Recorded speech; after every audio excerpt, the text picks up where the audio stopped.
Estudo Bíblico, o livro de Esdras. Estudo organizado por Susana Castro. Referências bibliográficas: Bíblia de Estudo Pentecostal, Bíblia de Estudo MacArthur, Comentários Bíblicos Moody e Comentários da Bíblia Russell Shedd. Considerações preliminares: o livro de Esdras, como os de Ruth, Jó, Esther e outros, recebeu o nome de seu personagem principal. Esse livro faz parte da história sequencial dos judeus, escrita depois do seu exílio, que consiste de 1º e 2º Crônicas, Esdras e Neemias. No Antigo Testamento hebraico, Esdras e Neemias formavam somente um único livro, de igual modo 1º e 2º Crônicas. Os eruditos bíblicos entendem que a inspirada história contida nesses livros provinha de um só autor pós-exílico. Embora não haja menção do autor em nenhuma parte da Bíblia, quase todos os autores antigos, judeus e cristãos, bem como eruditos contemporâneos, concluem que este autor foi Esdras, o sacerdote e escriba. Posto que 1º e 2º Crônicas foram escritos do ponto de vista sacerdotal e que os versículos finais de 2º Crônicas, capítulo 36, versos 22 e 23, são idênticos a Esdras 1, versos 1 a 3, o que reforça a tradição talmúdica de que Esdras foi o cronista, o escritor de todos esses livros. O autor consultou numerosos registros escritos ao escrever crônicas. 1 Crônicas 29 e 29, 2 Crônicas 9, 29, 12, 15, 20, 34 e 32, 32. Como líder espiritual, Esdras teve acesso a todos os documentos existentes na escritura de crônicas. Esta é uma antiga tradição que pode identificar com exatidão os meios que o Espírito Santo utilizou para guiar e inspirar o autor humano na composição desses 2 livros. Segundo a tradição, foi Esdras quem agrupou todos os livros do Antigo Testamento e os reuniu numa só obra, que instituiu a liturgia no culto da sinagoga e que fundou a grande sinagoga de Jerusalém, a qual fixou o cânon das escrituras do Antigo Testamento.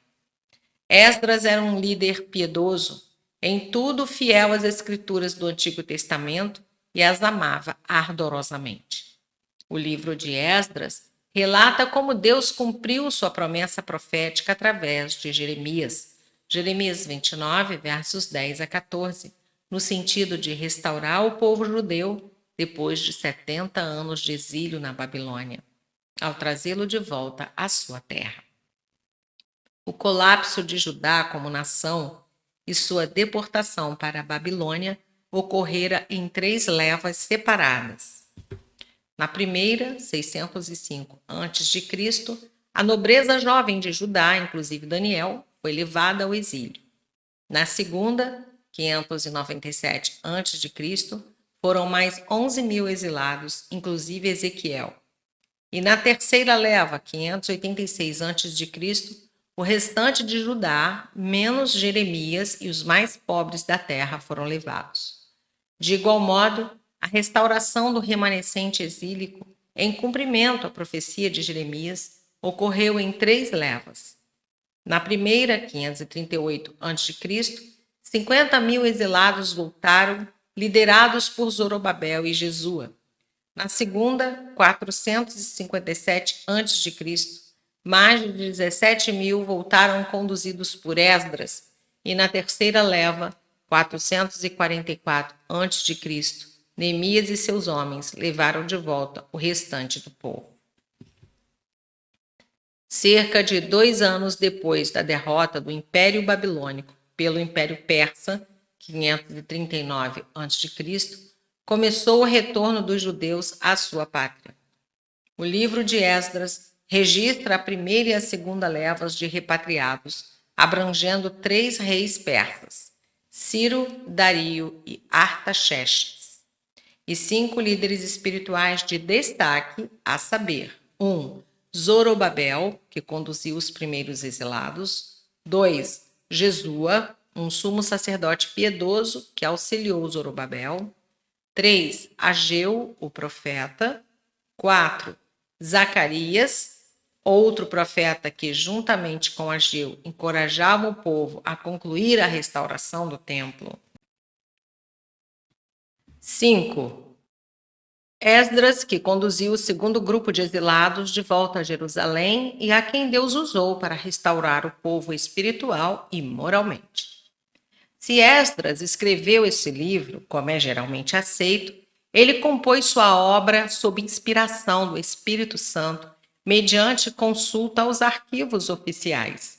Capítulo 1, versos 2 a 4, 4, versos 11 a 22, 5, versos 7 a 17, 6, versos 1 a 12, genealogias, capítulo 2, versos 1 a 70, e memórias pessoais, capítulo 7, 27 e 9, verso 15.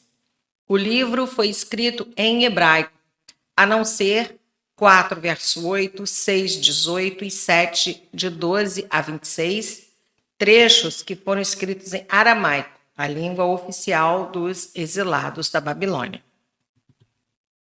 Propósito. Esse livro foi escrito para demonstrar a fidelidade e a providência de Deus na restauração do remanescente judaico que retorna do exílio na Babilônia. Deus moveu os corações de 3 diferentes reis persas para ajudarem o povo a regressar à sua terra natal, a repovoar Jerusalém e reconstruir o templo. Deus proveu líderes espirituais capazes para conduzir o remanescente que retornava a um avivamento espiritual no culto a Deus, na dedicação à palavra e no arrependimento por causa da infidelidade do povo ao Senhor. Visão panorâmica. Os 10 capítulos de Esdras dividem-se naturalmente em 2 seções principais. A primeira seção, capítulos 1 a 6, trata do primeiro grupo de exilados judeus a voltar a Jerusalém e da reedificação do templo por eles. A segunda seção, capítulos 7 a 10, descreve o retorno do segundo grupo sob a liderança de Esdras e a renovação espiritual que teve lugar então. A primeira seção começa onde 2 Crônicas termina, com o cativeiro judeu e o decreto de Ciro, rei da Pérsia, 538 a.C., que permitiu a volta dos judeus à sua pátria. Capítulo 1, versos 1 a 11. O capítulo 2 alista aqueles que constituíram o primeiro grupo. É digno de nota que apenas uns 50 mil judeus, dentre 1 milhão ou mais, vieram no primeiro grupo. Capítulo 1, verso 5 e 2, versos 64 e 65.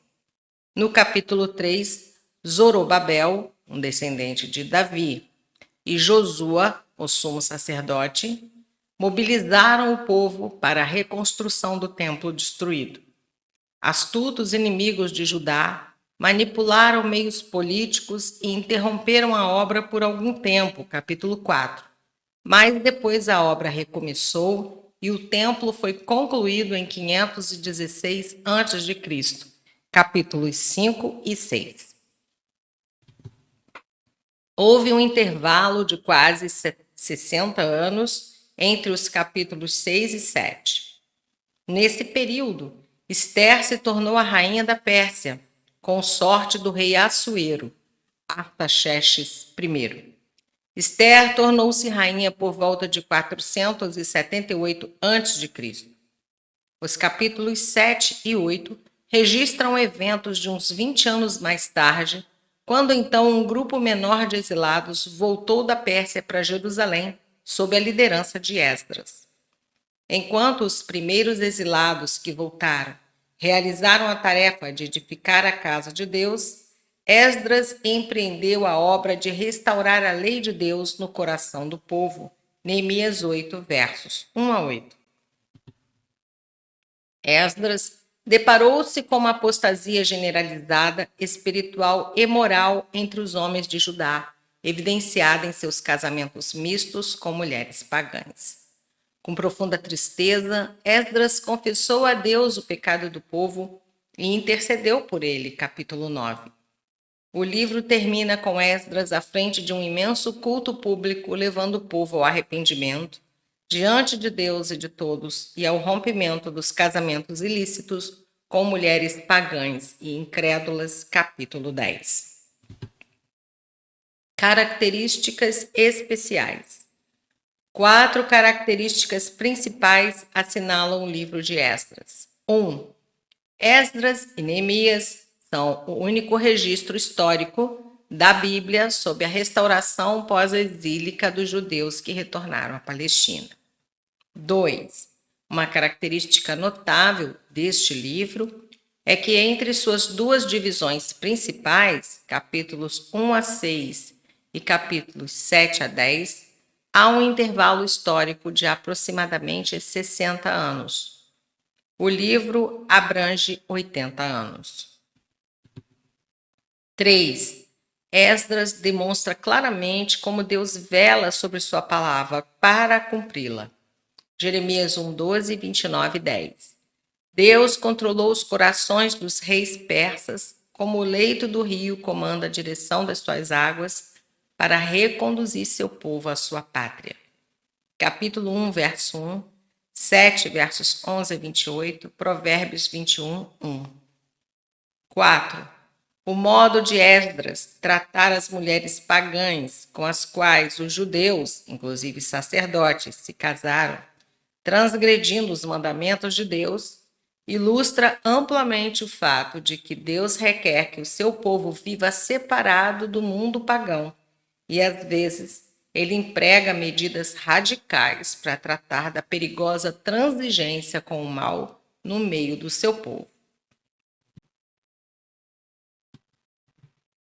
Dificuldades de interpretação. Primeiro, como os livros históricos pós-exílio de 1º e 2º Crônicas, Esdras, Neemias e Ester se relacionam aos profetas pós-exílio Ageu, Zacarias e Malaquias? Os 2 livros das crônicas foram escritos por Esdras como lembrete do prometido reino de Davi, do sacerdócio araônico e do culto apropriado no templo. Ageu e Zacarias profetizaram durante o período de Esdras 4 a 6, quando a construção do templo foi retomada. Malaquias escreveu durante a segunda visita de Neemias à Pérsia, Neemias 13, 6. Segundo, a que propósito serve esse livro? Esdras relata historicamente os primeiros 2 de 3 retornos pós-exílio a Jerusalém do cativeiro da Babilônia. O primeiro retorno, capítulos 1 a 6, aconteceu sob Zorobabel, 538 a.C., e o segundo, capítulos 7 a 10, foi liderado pelo próprio Esdras, 458 a.C. Espiritualmente, Esdras restabeleceu a importância do sacerdócio araônico ao traçar sua linhagem a Eleazar, Finéias e Zadok, Esdras 7, versos 1 a 5. Ele relatou a construção do segundo templo, capítulos 3 a 6. A maneira como ele tratou o grave pecado dos casamentos mistos com estrangeiros está presente nos capítulos 9 e 10. O mais importante, ele conta como a soberana mão de Deus moveu reis e superou adversários variados para restabelecer Israel e a descendência de Abraão, tanto no âmbito nacional como individual, na terra que havia sido prometida a Abraão, Davi e Jeremias. Terceiro, o templo foi construído durante o reinado de Ciro. A menção de Assuero, 4, verso 6, e Artaxerxes, 4, versos 7 a 23, pode levar alguns a pensarem que o templo também foi construído durante os seus reinados. Essa conclusão, entretanto, contradiz a história. Esdras não estava escrevendo sobre os empreendimentos de construções realizados por Assuero e Artaxerxes, mas continuava a relatar a oposição dos dois depois da construção do templo, que persistia até mesmo nos seus dias. É notório, então, que Esdras 4, versos 1 a 5, 4, 24 a 5, verso 2, trata da reconstrução do templo sob Zorobabel, enquanto 4, versos 6 a 23, é um parêntese que relata a história da oposição nos tempos de Esdras e Neemias. Quarto, o intérprete deve decidir onde encaixar Ester no tempo de Esdras. Um exame cuidadoso indica que a história dela se passou entre os acontecimentos dos capítulos 6 e 7. Quinto, como o divórcio em Esdras 10 se correlaciona com o fato de Deus odiar o divórcio. Malaquias 2, verso 16. Esdras não estabelece a norma. Antes, trata de um caso especial na história. Parece que foi decidido, Esdras 10, verso 3, com base no princípio de que o mal menor, divórcio, seria preferível ao mal maior da raça judaica ser contaminada pelos casamentos mistos, para que a nação e a linhagem messiânica de Davi não acabassem sendo misturadas às dos gentios. A resolução desse problema, desse modo, aumenta ainda mais a misericórdia de Deus, pois a outra solução possível seria matar todos os envolvidos, marido, esposa e filhos, por apedrejamento, como foi feito no primeiro êxodo em Sitim. Números 25, versos 1 a 9. O livro de Esdras, à luz do Novo Testamento. A volta do remanescente judaico à sua pátria e a reedificação do templo revelam que Deus sempre deseja restaurar os desobedientes. Seus métodos incluem, além do castigo pela apostasia, a restauração e esperança para o remanescente fiel, através do qual Deus leva a redenção ao seu curso final.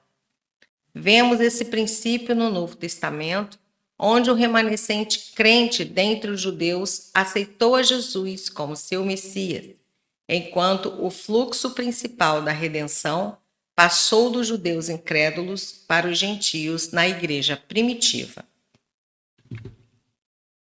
Esdras 1, verso 1. No primeiro ano de Ciro. Estas palavras e as que se seguem, até o meio do verso 3, são idênticas às que concluem 2 Crônicas. Os dois livros estão, portanto, ligados por um elo comum. É bem possível que Esdras tenha escrito 1º e 2 Crônicas. Ciro, que por volta de 550 a.C., governou sobre os medos e os persas em uma monarquia dual, finalmente, em outubro de 539 a.C., conquistou a Babilônia. Ciro, rei da Pérsia. Ano de 550 a.C., Ciro subiu ao trono da Pérsia e dominou sobre o império da Média. Logo em seguida, conquistou o reino da Lídia e anexou todo o antigo território dos assírios. Porém, só em 539 a.C. é que conquistou a Babilônia, e é essa data em diante que se contam os anos de Ciro como imperador. A Pérsia é chamada Irã atualmente. Aquele antigo império só durou até a vinda de Alexandre Magno da Macedônia em 331 a.C. A palavra do Senhor por boca de Jeremias. Foi em 605 a.C. que Jeremias profetizou o cativeiro de Judá por 70 anos. Jeremias 25:12 e 25:1. E foi esta profecia que levou Daniel a orar pelo livramento do seu povo no ano da queda da Babilônia. Daniel 9, verso 2. Senhor, nome divino, Yahvé, que tinha a conotação de o Deus revelado, o Deus fiel à sua aliança com Israel, Êxodo 3, verso 15. Esse nome é ressaltado nesse momento dramático da restauração de Israel por boca de Jeremias. Despertou o Senhor o espírito de Ciro. O Senhor Deus executa o plano da redenção no decurso da história até o seu final determinado.